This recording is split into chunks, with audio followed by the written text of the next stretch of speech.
What's up, everybody? Welcome back to another edition of Travel with Sarah.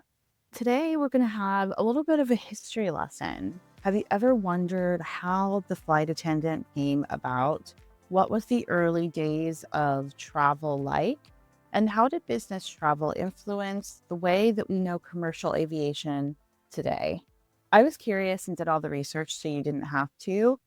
The journey of the travel industry has been nothing short of a roller coaster ride. And also, it's a little bit of fun to look back to where things started. That's why this video is not just a historical recount, it's a deep dive into the pivotal moments. I want to talk about the transformative technologies and how those shifting dynamics fundamentally change the way that we move throughout the world. Part one, when flying was a flex and a fright. The dawn of commercial aviation. Have you ever wondered what it's like to fly on the very first aircraft? The emerging years of aviation, roughly from 1914 to 1927, were fraught with fearful passengers. The experience presented as a harsh one. Survival more than comfort was the aim of the game. This was a thrilling yet terrifying new mode of transport. Primarily, it was the realm for pilots only, and then it extended to the exclusive and the wealthy. Passenger-carrying airlines were far and few between, and it was such an exorbitant price. For context, a coast-to-coast flight back in those days was around $216, maybe the equivalent of $10,000 in today's money. Have you ever been curious about how the aviation industry got off the ground? Early airline ventures faced immense challenges. They had high operating costs and widespread failures. The industry struggled to generate revenue from cargo alone, so they needed to extend into the passenger space. At this critical juncture, of course, the US government stepped in. It awarded the aviation industry a lucrative contract for the mail service, a strategic intervention that was developed to inject some lifeblood into an industry that had a practical aspect, but still didn't have the commercial means to survive on its own. Despite the economic downturn of the Great Depression, there was a boom from 1920s to 1930s for aviation. Part of this is because aircraft underwent a very important upgrade. It was almost like it was perfect timing because the popularity in aviation was really peaked by Charles Lindbergh's transatlantic flight in 1927.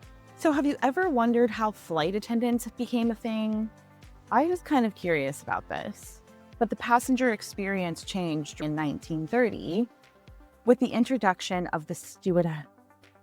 Ellen Church conceived the novel idea of employing nurses aboard airliners. She convinced Boeing Air Transport that the presence of female nurses would help alleviate the public's widespread fear of flying.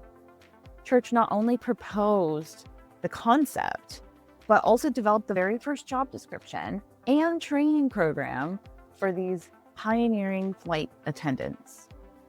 I personally find this fascinating. It's not like a nurse can help you if your plane is going to go down, but I guess this is a good example of an irrational fear being solved with an irrational solution. Even with all of these advancements, at that time, air travel remained uncomfortable. Flights were characterized by loud noises, cold, unsettling conditions. These airliners were not pressurized, meaning they flew at low altitude, and it made being sick in the air a common occurrence. It would be a very turbulent and bouncy ride. Sounds terrifying.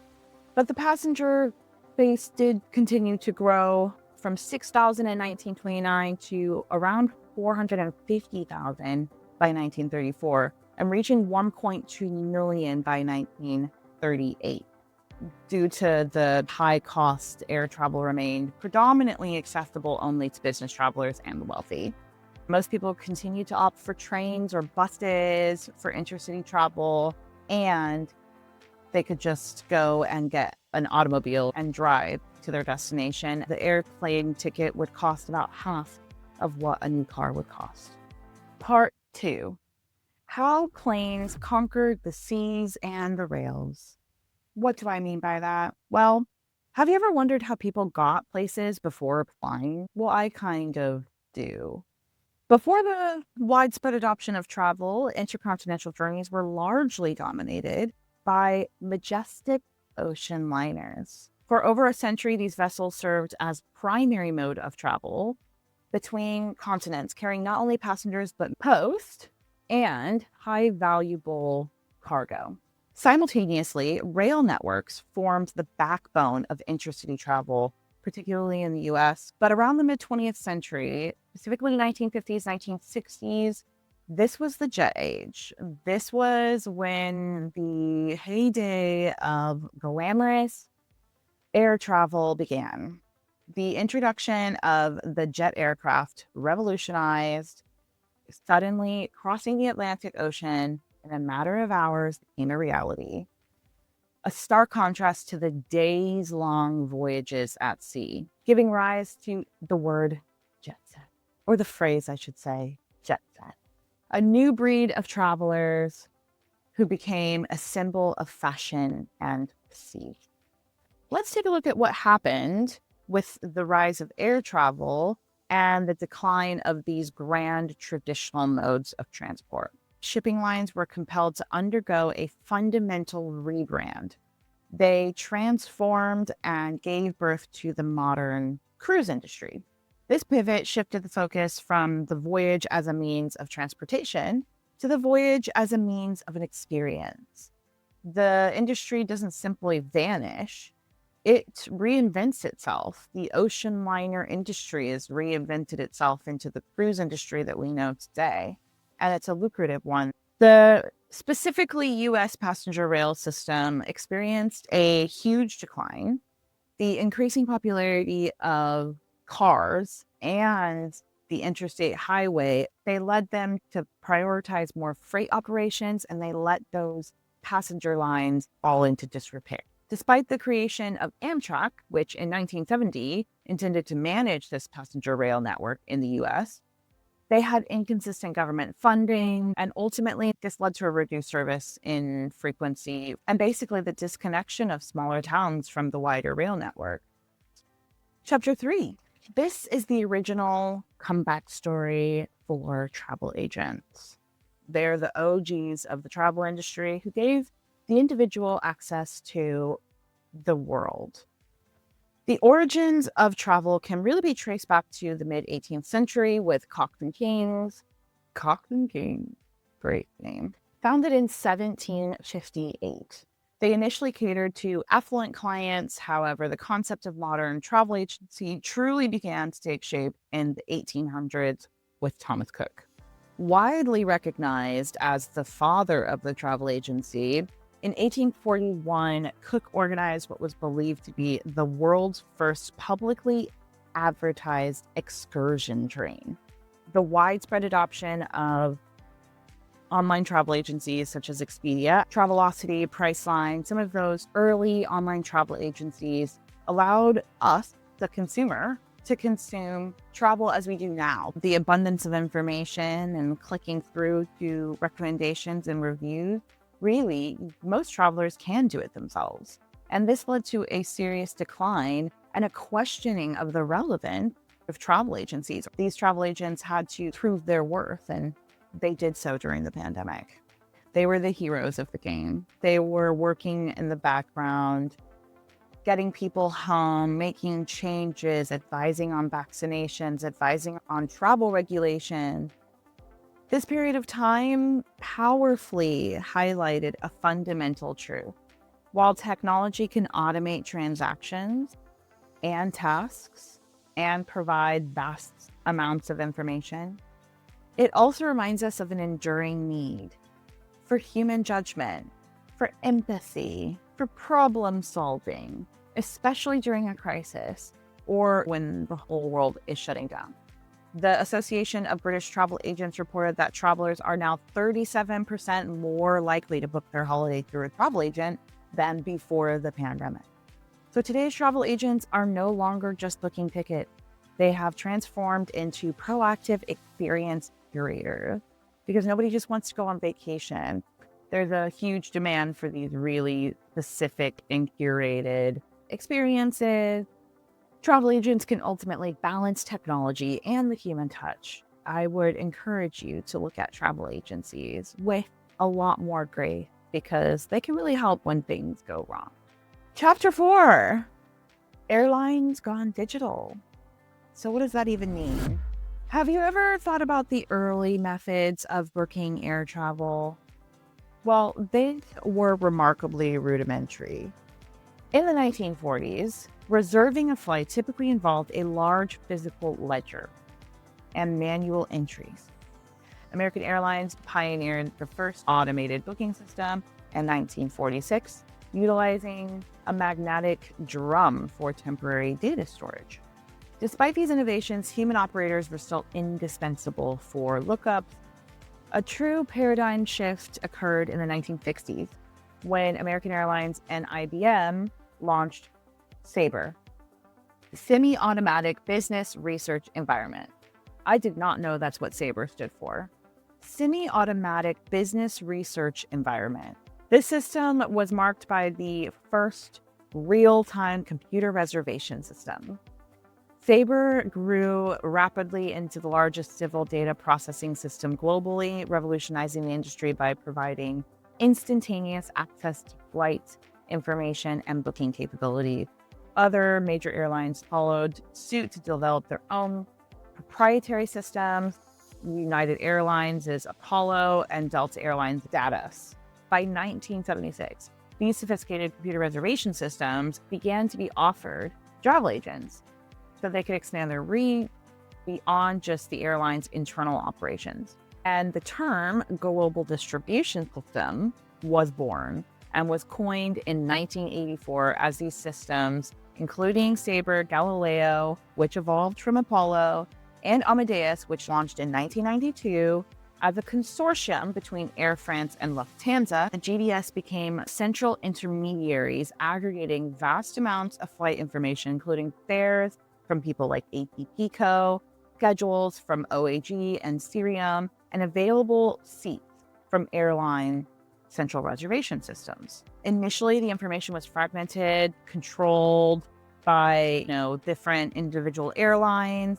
The rise of these GDSs centralized this control, streamlined booking, but also imposed fees and limited airlines' direct control over their product offerings. And those airlines are trying to get that control back currently. The advent of the internet in the 1990s introduced a new dynamic, enabling customers to book directly through airline websites, thereby bypassing the GDS. The trend was further accelerated in the 2000s when low-cost carriers developed simpler, cost-effective reservation systems tailored to their unique business needs. Think, I can't buy Ryanair anywhere but on Ryanair.com. I can't buy Southwest ticket anywhere but Southwest.com.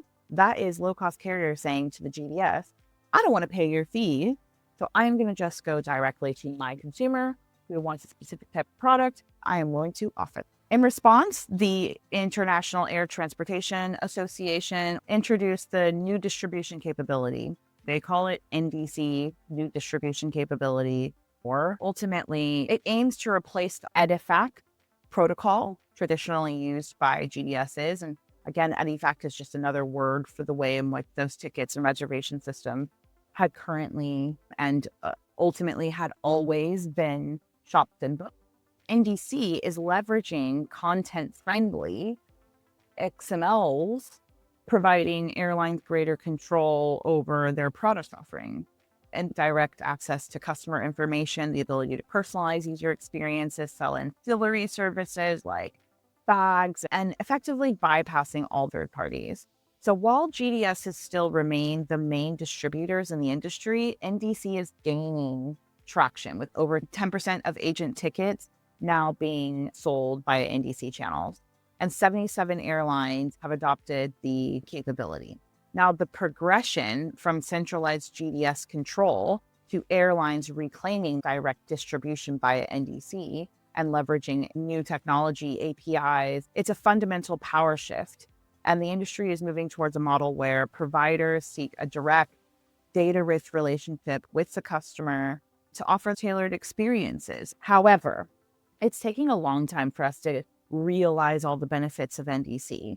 The problem is that the way in which they're exposing the requirement are not consistent in every tool, not easy for travel agents to service anything that has been booked because the source is not nearly as mature and the functionality needs to be built by every sort of travel agency or technology platform that's looking to consume the information. Hopefully, NDC does turn into something that's super positive for everyone in the travel industry to experience. We're not there yet. And a lot of people are still accessing NDC content through the GDS. And the GDS is doing the work to create the direct connects and to continue to still be a part of the mix. Chapter 5, the budget revolution. This is how low-cost carriers changed everything. So have you ever wondered how low-cost carriers came about? Well, I have. Low-cost carriers, or LCCs, disrupted the aviation industry with a radical no-frills philosophy to offer rock-bottom fares. Their success stems from a series of ingenious cost-cutting strategies.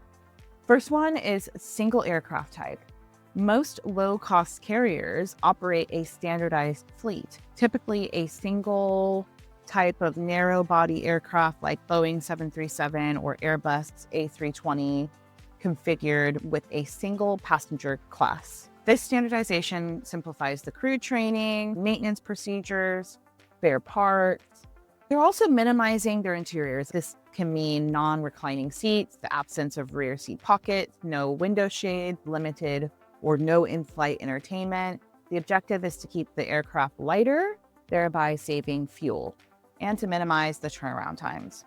You'd actually sometimes find that you'll have less delays in the low-cost carriers than you will in traditional carriers because they are so good at offloading, servicing, reloading the aircraft, and they do it in exceptionally short periods of time, ensuring the planes spend more time in the air, generating revenue, and less time on the ground. LCCs typically do not wait for late passengers. LCCs frequently operate from smaller, less congested airports, so think London Stansted, London Luton, because it's expensive to land at Heathrow and to operate at Heathrow. And then, of course, you have those horrible 6 a.m. or midnight flights, which, again, they have to bid for certain slots, and those slots are obviously less desirable. Passengers often board via the stairs, which I hate, which is generally less expensive to lease than jetways. The LCCs are very strict on baggage. Lean personnel costs. Low-cost carriers are actively limiting personnel costs by encouraging multi-role employees and then promoting the online check-in to reduce the need for physical check-in desks. But a cornerstone of this business model really is the ancillary revenue. They generate a significant portion of their income from a la carte features and commission-based products, including charging for services like checked bags, carry-on, seat collection, priority boarding, pillows, blanket, even catering. By unbundling the services, low-cost carriers can advertise incredibly low base fares, attracting those price-sensitive customers while ensuring profitability through those add-ons. Increased demand and capacity utilization directly fostered the boom of the LCC growth over the past 3 decades. Consequently, the global market share of low-cost carriers is approximately 15% in 2006, and now it represents more than a third of the entire air transport sector. Chapter 6, the business class effect. Why corporate travel fuels your vacation. Have you ever wondered whether business travelers were keeping the airlines afloat? Well, I did. A little known secret in the airline industry is the disproportionate financial impact of business travelers. While leisure travelers account for the majority of passengers filling the seats, business travelers, who constitute only about 12% of total passengers, are approximately twice as profitable than other passengers. On some flights, this segment can represent as much as 75% of an airline's total revenue. This dynamic suggests a form of indirect cross subsidization, where the higher fare paid by the corporate is subsidizing and keeping the leisure fares lower than they would be if the airline solely had leisure demand.